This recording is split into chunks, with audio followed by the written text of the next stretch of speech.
Is it beige? Is it gray? Or is it something entirely different? Benjamin Moore's pale oak has been turning heads in the world of neutral paint colors, and today we're diving into what makes this soft and versatile shade a designer favorite. Plus, I've got 3 color pairings that will elevate any space. Let's explore why pale oak might just be the neutral you didn't know you needed. Benjamin Moore's pale oak OC-20 is a neutral color that strikes a delicate balance between gray and beige, making it incredibly versatile. With an LRV, or a light reflectance value, of 68, pale oak is considered a light color, offering this kind of soft and airy feel, but it can wash out sometimes in overly bright spaces. To me, it's not just a greige, a combination of gray and beige. I almost define it as more of a taupey greige that introduces a bit of brown into the fold. Its undertones are where things can kind of get interesting or frustrating, depending on the lighting. It can really lean warmer with hints of beige and that creaminess, or almost a soft magenta undertone of sorts. Don't be spooked though. It's just kind of a purpley pink sometimes. I find it to be a fantastic option in rooms that have south-facing exposures where that warmth is really enhanced in the color. Pale oak can sometimes be a little unpredictable, but works beautifully when you match it with complementary colors and decor. Whether you're looking to create a nice, comfortable living area for your space, or you just want a neutral that maybe has a little bit more character than something that is very gray and toned down, pale oak is definitely worth testing first to see how it interacts in your space. And of course, if you're testing out pale oak, you might as well test out my 3 color pairings, which we'll check out right over here at my computer. Pale oak, Benjamin Moore, one of the best-selling colors, but also an interesting choice as a neutral.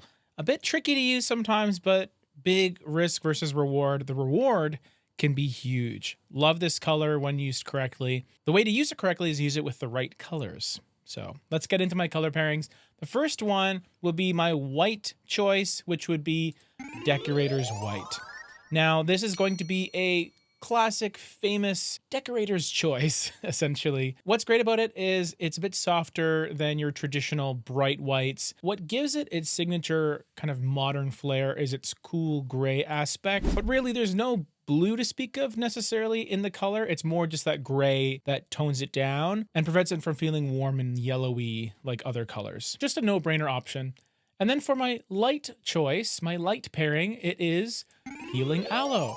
So this is a color that is going to feel a little bit complementary to pale oak, which I love to do. It is a combination of a bit of green, gray, and a touch of blue. So there is a coolness to it. But the green aspect does come through pretty prominently, especially next to pale oak. If you have them back and forth, there is quite the difference in terms of the coloration. The interesting part of Healing Aloe as a pairing is it has essentially the exact same light reflectance value as pale oak, both in that 68 range when it comes to light reflectance.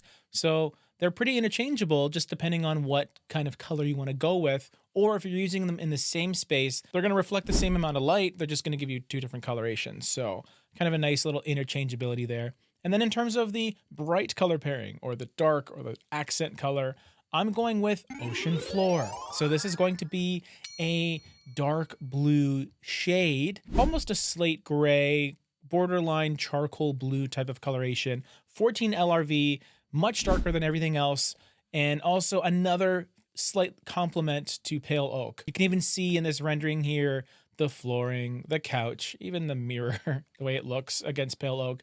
They're all sort of that cool gray coloration, or at least they appear to be that way.